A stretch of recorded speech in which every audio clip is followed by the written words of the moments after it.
programang ito ay rated SPG. Striktong patnubay at gabay ng magulang ang kailangan. Maaaring may masiselang tema, lengguwahe, karahasan, sexual, horror o droga na hindi angkop sa mga... Giselle, I'm the daughter of Pepe Tanyag. Kaibigan mo daw siya? I don't think we met. What's your name?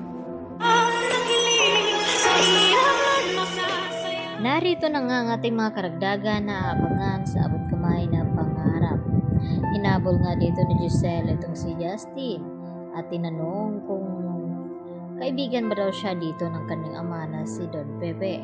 At hindi naman sumasagot itong si Justin nang ito'y tanungin dito nga ni Giselle. At dito na sinabi ni Giselle na hindi naman daw siya ang anak sa labas ng kanyang ama at naghahabol ng mana. At dito na nga na sumagot itong si Justin sa kanya na kung may pagtatangkaan man daw siya ay walang iba kundi itong si Giselle, baka magpa-party pa daw siya at sana siya na lang ang nasa ICU at nag-aagaw buhay. At hindi nga napigilan ni Giselle na kalad ka rin itong si Justin palabas ng kanyang ospital dahil bastos daw ito at walang modo. At sakto naman na yun din ang pagdating dito ni Eric at kitang-kita ni Eric kung paano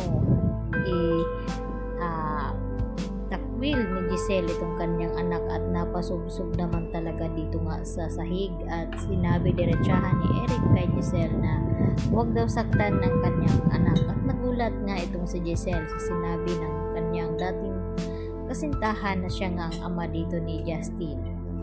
At nang magkalinawan na nga ay pinaliwanag ni Eric kung bakit nagawa niyang itago, ilihim dito kay Giselle na buhay pa nga itong kanyang anak.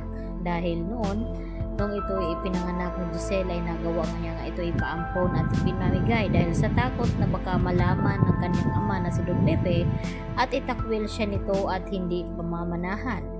At dahil dito humingi ng tawad itong si Giselle dito kay Justin na kung bakit niya nagawa ang mga iyon. At dito naman din na sinumpatan ni Justin itong si Giselle na kung bakit nagawa daw siyang ipaampon at ipinabigay at hindi na binalikan.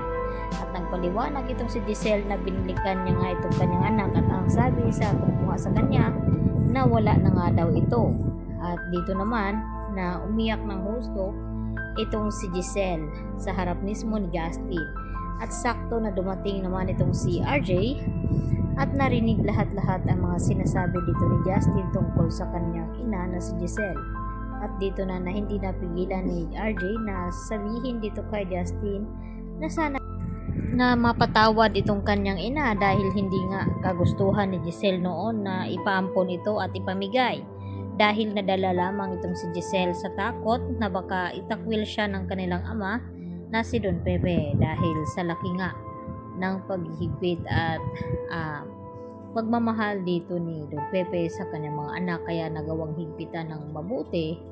At dito na nga na ito pala si Don Pepe ang nagtago ng sekreto noon at yun na ang ipinaliwanag sa panaginip ni Giselle na malapit na nga daw niyang makakasama ang kanyang anak. At ito na nga mismo dumating na ang araw dahil pinatunayan nga ni Eric kay Giselle na buhay nga ang kanilang anak at ano nga bakay kung bakit bumalik ito dito nga sa kanya ngayon at nagpakilala bilang anak.